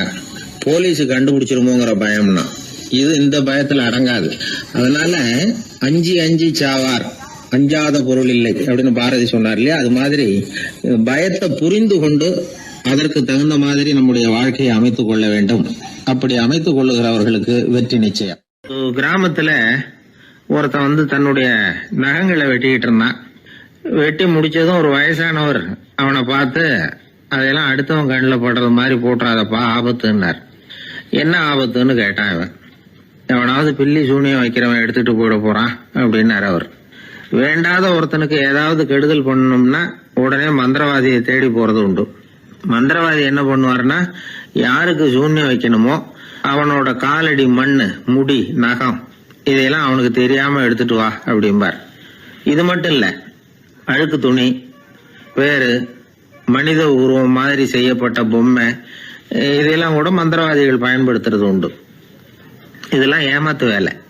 மனிதனுடைய முடி, நகம் இதெல்லாம் வெட்ட வெட்ட வளருது இல்லையா, அதனால அதுக்குள்ள உயிர் இருக்கிறதாக ஆதி மனிதர்கள் நம்பி இருப்பாங்க. அதனால மனுஷங்கிட்ட இருந்து அதெல்லாம் பிரிக்கப்பட்ட பிறகும் கூட அதுகளுக்கும் அந்த மனுஷனுக்கும் தொடர்பு இருக்கிறதாக அவங்க நம்பினாங்க. அந்த நம்பிக்கை தொடர்ந்து அதோட விளைவாதான் இன்னைக்கு மந்திரவாதிகள் நகத்தையும் முடியையும் எடுக்கிறாங்க. அந்த நகத்துக்கும் முடிக்கும் ஒரு பாதிப்பு உண்டாக்குனா அது சம்பந்தப்பட்டவனுக்கு போய் சேரும் அப்படிங்கிறது அவங்க நினைப்பு. அவ்வளவுதான் விஷயம். இது மாதிரி நம்பிக்கைகள் தான் இன்னைக்கு நகம், முடி இதையெல்லாம் மற்றவங்க கண்ணில் படும்படி போடக்கூடாது அப்படிங்கிற வழக்கத்தை உண்டாக்கி விட்டுது. ஒருத்தர் பேர் என்னன்னு கேட்டு தெரிஞ்சுட்டு போய் அந்த பேரை வச்சு அவனோட ராசி பலனை கணிச்சு அவனுக்கு ஏற்பட இருக்கிற கெட்ட நேரத்துல அவனுக்கு சூன்யம் வச்சா அது உடனே பலிக்கும் அப்படின்னு ஒரு நம்பிக்கை. அது மட்டும் இல்ல, சூன்ய தகட்டுல பேரை எழுதி புதைக்கிறதும் உண்டு. இதனாலதான் பெண்கள் கணவன் பேரை சொல்லாத பழக்கம் ஏற்பட்டுதான். அதாவது பேரை கேட்டுக்கிட்டு போய் ஏதாவது கெடுதல் பண்ணிவிட்டா என்ன பண்றது அப்படிங்கிற பயம். அப்படி ஆரம்பிச்ச பழக்கம்தான் இன்னைக்கு ஏதோ மரியாதைக்காக கணவன் பேரை பிறர் முன்னிலையில சொல்றது இல்லை அப்படிங்கறது மாதிரி ஆயிட்டுது. மந்திரவாதிகள் நம்ம ஊர்ல மட்டும்தான் இருக்கிறாங்கன்னு நினைக்காதீங்க, உலகம் பூரா உண்டு. பிசி தீவில் வாழக்கூடிய மக்கள் என்ன செய்வாங்களாம் தெரியுமா? இது மாதிரி மாந்திரீகம், செய்வன, பில்லி, சூனியம் இதெல்லாம் தங்களை பாதிக்காம இருக்கிறதுக்காக வீட்டை சுத்தி அகழி வெட்டி அதுல தண்ணீரை நிரப்பி வச்சிருவாங்களாம். ஆஸ்திரேலியாவில் இருக்கக்கூடிய பழங்குடி மக்கள் கிட்ட ஒரு பழக்கம், ஏதாவது பழங்கள் சாப்பிட்டா அதோட விதைய தண்ணீர்லயோ அல்லது ஆத்துலயோ போட்டுருவாங்களாம். வெளியில போட்டுட்டா அதை எடுத்து செய்வினைக்கு பயன்படுத்திடுவாங்க அப்படிங்கிற பயம். இது மாதிரி உலகம் பூராவும் செய்வினையின் மூலம் அடுத்தவங்களுக்கு பாதிப்பை உண்டு பண்ண முடியும் அப்படிங்கிற நம்பிக்கை இருக்கத்தான் செய்யுது. பொதுவா எல்லா ஊர்லயுமே நகம், முடி, காலடி மண்ணு, மனித உருவ பொம்மை இததான் மந்திரவாதிகள் பயன்படுத்துறாங்களாம். இந்த பில்லி, சூனியம், செய்வினை இதுல இருக்கிற உண்மை என்ன தெரியுமா? நகமோ முடியோ எதையும் செய்யறது இல்ல, சம்பந்தப்பட்டவனுக்கு ஏற்படுற பயம் இருக்கு பாருங்க, அதுதான் பாதிக்கும். இது மனநிலையை பொறுத்த விஷயம், வேற விஞ்ஞான ரீதியான பாதிப்பு இதுல எதுவும் கிடையாது. நம்ம ஊர்ல ஏற்பட்ட பகுத்தறிவு சிந்தனைகள், மூட நம்பிக்கைகளை எவ்வளவோ குறைச்சிருக்குது. இருந்தாலும் ஏமாந்து போறவங்க இன்னும் இருந்துகிட்டு தான் இருக்கிறாங்க. இந்த காலத்துல சின்ன குழந்தைகளை கூட ஏமாத்துறது கஷ்டம். ஒரு குழந்தை கேட்டுதான், ஏன்பா பிரார்த்தனை பண்ணுனா நமக்கு எல்லாம் கிடைக்குமா அப்படின்னு தான். ஓ கிடைக்குமே அப்படின்னாராம் அப்பா. நீ வச்சிருக்கிறிய பேனா அது கூட கிடைக்குமா அப்படின்னு கேட்டுதான் குழந்தை. ஓ கிடைக்கும் அப்படின்னாராம். அப்படின்னா நீ வச்சிருக்கிற பேனாவை என்கிட்ட கொடுத்துரு, அதுக்கப்புறம் நீ பிரார்த்தனை பண்ணி வேற ஒரு பேனாவை வாங்கிக்கோ அப்படின்னு தான் அந்த சின்ன குழந்தை. ஒரு பெரிய நினைவு மண்டபம், அதுக்கு முன்னாடி ஒரு அப்பாவும் பிள்ளையும் நின்றுட்டு இருக்கிறாங்க. அந்த வழியா போறவங்க வர்றவங்கெல்லாம் அந்த இடத்துல நின்று அது என்ன மண்டபம் அப்படின்னு விசாரிக்க ஆரம்பிச்சாங்க. அந்த அப்பாவும் பிள்ளையும் தான் வர்றவங்களுக்கெல்லாம் விவரம் சொல்லிட்டு இருக்கிறாங்க. அதாவது இந்த இடத்துல ஒரு பெரிய மகான் சமாதி ஆயிருக்கார், அவர் சமாதியான இடத்துல இந்த நினைவு மண்டபத்தை கட்டியிருக்கிறோம் அப்படின்னாங்க. ஊர் பூரா இந்த செய்தி பரவிச்சு. நிறைய பேர் அந்த இடத்த தேடி வர ஆரம்பிச்சாங்க. இங்கே கொஞ்சம் நேரம் உட்காந்துட்டு போனால் மனசுக்கு ஒரு நிம்மதி கிடைக்கிது அப்படின்னாங்க. அங்கே இருந்த உண்டியலில் நிறைய காசு போட்டுட்டு போகிறாங்க. பணம் கிடுகிடுன்னு நிறைய சேர ஆரம்பிச்சிட்டுது. பணம் நிறைய சேர்ந்த உடனே அந்த அப்பாவுக்கும் பிள்ளைக்கும் தகராறு வந்துட்டுது. பணம் சேர்ந்தாலே சொத்து தகராறு வரத்தானே செய்யும், அது மாதிரி வந்துட்டுது. பையன் அடிக்கடி நிறைய பணம் கேட்க ஆரம்பித்தான். அப்பா பார்த்தார், யோசனை பண்ணார், ஒரு முடிவுக்கு வந்தார். ஒரு நாள் பையனை கூப்பிட்டார், இதை பாருப்பா, நமக்குள்ள தகராறு வேணாம், அப்பாவும் பிள்ளையும் இப்படி சண்டை போட்டுக்கிட்டா பார்க்குறவங்க தப்பாக நினைப்பாங்க, அதனால் நமக்குள்ள சமரசமாக இதை தீர்த்துக்குவோம், என்ன சொல்கிற அப்படின்னார் அப்பா. சரின்னு நான் பையன். உடனே அந்த அப்பா என்ன பண்ணார் தெரியுமா? மகன்கிட்ட கொஞ்சம் பணத்தை கொடுத்தார், தன்கிட்ட இருந்த ஒரு கழுதையையும் கொடுத்தார். இதை வச்சு நீ பொழைச்சிக்கோ அப்படின்னு சொல்லி அனுப்பி வச்சுட்டார். மகன் அந்த கழுதையை இழுத்துக்கிட்டு அடுத்த ஊருக்கு போனான். வழியிலேயே அந்த கழுதை செத்து போச்சு. உடனே என்ன பண்ணலாம்னு யோசனை பண்ணான். ஒரு ஐடியா வந்தது. அந்த கழுதையை ஒரு சாலை ஓரமாக புதைச்சான். கையில் இருந்த பணத்தை வச்சு அந்த இடத்துல ஒரு கல் மண்டபம் கட்டினான். அந்த வழியாக 2 பேர் வந்தாங்க. இது என்ன மண்டபம்னு விசாரித்தாங்க. இந்த இடத்துல ஒரு பெரிய மகான் சமாதி ஆயிருக்கிறார் அப்படின்னா. இந்த செய்தி ஊர் பூரா பரவ ஆரம்பிச்சிட்டுது. நிறைய பேர் வந்து போக ஆரம்பித்தாங்க. இங்கே வந்தால் மனசுக்கு ஒரு பெரிய நிம்மதி கிடைக்குது அப்படின்னு வேற சொல்ல ஆரம்பித்தாங்க. வர வர கூட்டம் அதிகமாக வர ஆரம்பிச்சுட்டுது. உண்டியலில் பணம் நிறைய சேர்ந்துட்டுது. நகையெல்லாம் கூட கழட்டி காணிக்கையாக போட ஆரம்பிச்சிட்டாங்க. அப்பாவை விட மகன் பெரிய ஆளாயிட்டான். இதை கேள்விப்பட்டார் அப்பா. பையனை பார்த்துட்டு வரலாம்னு ஒரு நாள் புறப்பட்டு வந்தார். பையன் ஓஹோன்னு இருக்கிறான். பங்களா, காரு எல்லாம் வந்துட்டுது. எப்படிடா இந்த அளவுக்கு ஆனே அப்படின்னு விசாரித்தார். அப்பா, எல்லாம் உங்கள் ஆசீர்வாதம் தான், நீங்கள் கொடுத்த மூலதனத்தை வச்சு தான் இவ்வளவும் சம்பாதிச்சேன் அப்படின்னு நான் பையன். அது எப்படிறான்னு விசாரித்தார். அப்பா, நீங்கள் ஒரு கழுதை குட்டியும் கொஞ்சம் பணமும் என்கிட்ட கொடுத்து அனுப்பி வச்சிங்க. அதை எடுத்துக்கிட்டு வந்தேன். வர்ற வழியில் அந்த கழுதை செத்து போச்சு.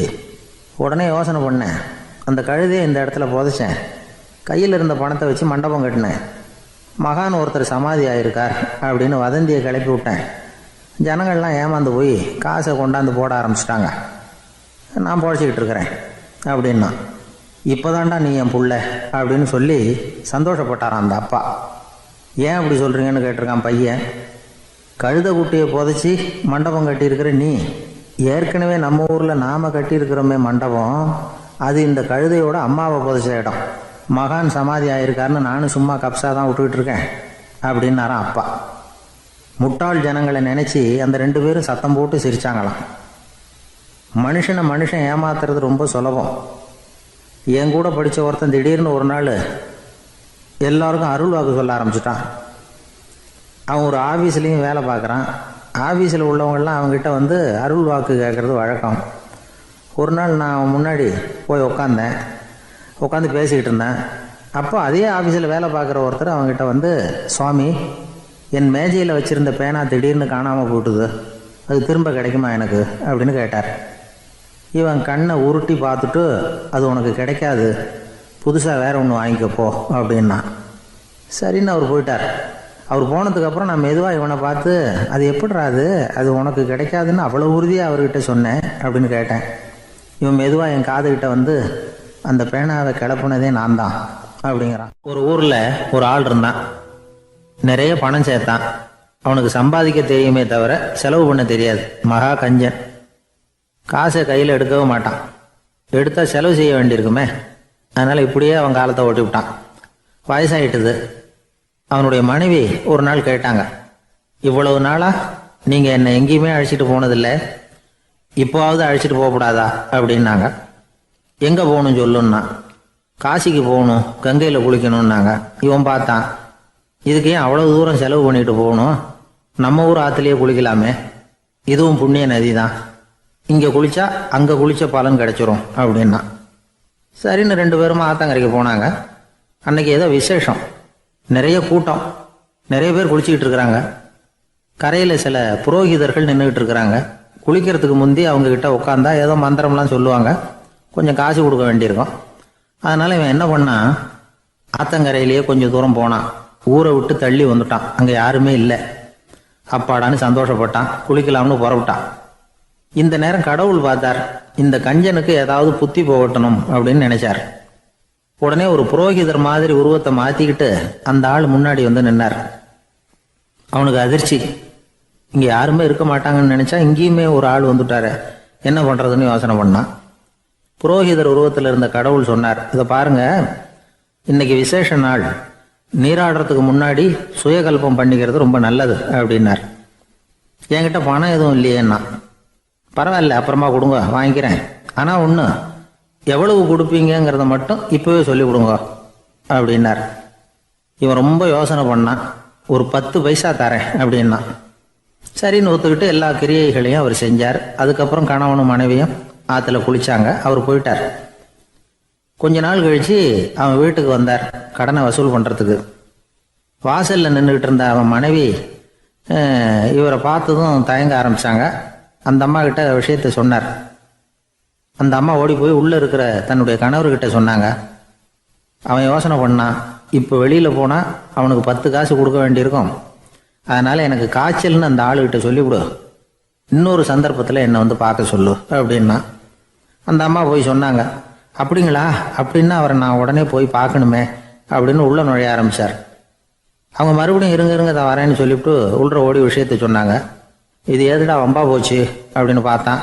மனைவியை கிட்டத்தில் கூப்பிட்டான். இதோ பாரு, ஜன்னி கண்டு நான் இறந்து போயிட்டதா சொல்லிவிடு அப்படின்னா சொன்னாங்க. புரோகிதர் பார்த்தார். அப்படின்னா ஒரு வழியாக இருந்து அவருடைய இறுதி சடங்குகளையும் நானே முடிச்சுட்டு போயிடுறேன் அப்படின்னார். உள்ளே இருந்தவன் யோசனை பண்ணான், அந்த ஆள் என்னை விடமாட்டான் போல இருக்கு, அதனால் ஒரு சவப்பெட்டியில் என்னை வச்சு தூக்கிக்கிட்டு மயானத்துக்கு போங்க, பார்த்துக்கலாம் அப்படின்னா. புரோகிதரும் விடுற மாதிரி இல்லை, கூடவே நடந்து போயிட்டு இருக்கிறார். அங்கே இறக்கி சடங்குகளை முடிச்சுட்டு தீ வைக்கிற நேரம் பொட்டிக்குள்ளே இருந்த நம்ம ஆள் அலறி அடிச்சுட்டு வெளியில் ஓடி வந்தான். புரோகிதர் உருவத்தில் இருந்த கடவுள் சிரிச்சார். தன்னுடைய சுய உருவத்தை காட்டினார். அதுக்கப்புறம் அவனை கூப்பிட்டு, இதை பாருப்பா, ஏன் இப்படி அல்லாடுற, ஏதாவது வர வேணும்னா கேள் தரேன் அப்படின்னார். அவன் யோசனை பண்ணான். பகவானே, ஒரே ஒரு வரம் தான் உங்ககிட்ட கேட்கணும்னா. என்ன வேணும் கேளுன்னார். அந்த 10 பைசா தட்சணையை தள்ளுபடி பண்ணால் போதும் அப்படின்னா. கடவுளும் சரின்னு சொல்லிட்டு போயிட்டார். இப்படி ஒரு கதையை சுவாமி சிவானந்தர் சொல்லியிருக்கிறார். செல்வந்தர்கள் பல பேர் இப்படித்தான் இருக்கிறாங்க. தாங்களும் அனுபவிக்க மாட்டாங்க, அடுத்தவங்களுக்கும் கொடுக்க மாட்டாங்க. இது மாதிரியான கஞ்சர்களுக்கு இந்த உலகம் இல்லை, அந்த உலகம் இல்லைங்கிறார் அவர். இந்த கதையில கடவுள் கடன் வசூலுக்கு வந்தது மாதிரி நம்ம ஊர் ஆள் ஒருத்தன் இன்னொருத்தர்கிட்ட 10 பைசா கடன் கொடுத்துட்டான்.